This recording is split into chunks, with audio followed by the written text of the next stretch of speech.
Stop. Because the fastest 200-meter performance of the night wasn't even the final, and the man who produced it looked like he wasn't even trying. South Africa's Sinesipho Dambile just shocked the Commonwealth Games, and after one unbelievable semifinal, fans immediately started comparing him to peak Usain Bolt. But here's the crazy part. He ran 19.82 seconds, then came back for the final and ran 19.96. So what happened? And was that semifinal really just a glimpse of what Dambile can do? Here's the story. The Commonwealth Games in Glasgow had already produced some incredible sprinting, but the men's 200-meter semifinals completely changed the conversation. 3 heats, 3 opportunities to reach the final, and then came the third semifinal. Dambile lined up alongside Australia's Lachlan and Canada's Aaron Brown. Kennedy had already won a silver medal in the 100 meters, so this was no ordinary field. When the gun fired, Kennedy exploded out of the blocks. Dambile stayed right beside him. For the first 100 meters, everything looked normal. Then Dambile hit the straight, and suddenly, everyone else looked like they were standing still. Dambile pulled away from the entire field. He crossed the line in 19.82 seconds. Brown finished in 19.90.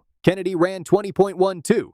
But the numbers don't even tell the whole story, because Dambile's opening 100 meters was approximately 10.29 seconds. His second 100, 9.53. Think about that. A 9.53-second closing 100 meters in a 200-meter semifinal, and somehow he still looked relaxed. No desperate sprinting, no obvious strain, no dramatic celebration, just complete control. Then Dambile made the situation even crazier. He essentially admitted he wasn't trying to run that fast. His goal was simply to qualify for the final. Stay relaxed, save energy, and get through. That's when the Usain Bolt comparisons exploded, because we've seen Bolt do something similar at major championships. Cruise through rounds, relax before the finish, and still produce ridiculous times. Suddenly, fans were asking the question nobody expected. If Dambile can run 19.82 while holding back, how fast could he go when he actually gives everything? Some predictions went under 19.70. Others wondered whether Dambile could eventually challenge the 19.60 range. And there was a reason for the confidence. Earlier in the season, Dambile had already run 19.74 seconds in Doha. That made him one of the fastest 200-meter runners in the world. So the hype wasn't coming from nowhere. But then, the final arrived. And this is where the story gets controversial. Everyone expected Dambile to go even faster, maybe 19.70, maybe even something nobody had seen before. Instead, he ran 19.96 seconds, slower than his semifinal. And suddenly the internet had questions. What happened? Was the 19.82 a fluke? Did he run out of energy? Or was there something else going on? Dambile explained it afterward. The bend was difficult, the conditions were tricky, and instead of chasing the clock, he focused on staying relaxed and executing the race. His priority wasn't breaking a record. It wasn't proving anything to the internet.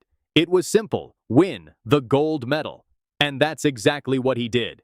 Nigeria's Udodi Onwuzurike pushed him all the way, finishing second in 20.09. Jamaica's Christopher Taylor took bronze in 20.11, and Dambile became a Commonwealth Games champion. But here's what makes this story so interesting. The semifinal may actually tell us more about Dambile's potential than the final, because a 19.82 in a major championship semifinal is already elite. Doing it while appearing completely relaxed is what has people talking. Championship sprinting isn't always about running the fastest time. Sometimes it's about knowing when to push, knowing when to save energy, and knowing how to win when the pressure is at its highest. Dambile did exactly that. He didn't need a record. He didn't need a spectacular final time. He needed one thing: the gold medal. And now the biggest question is obvious. If 19.82 was Dambile controlling the race, what happens when he finally gets a perfect track, perfect conditions, and a race where he has no reason to hold anything back? Could Sinesipho Dambile become one of the next great 200-meter stars? Could he eventually challenge the world's best? And was that 19.82 just the beginning? Let me know your prediction in the comments, because if Dambile really has another gear, the track world may not be ready for it.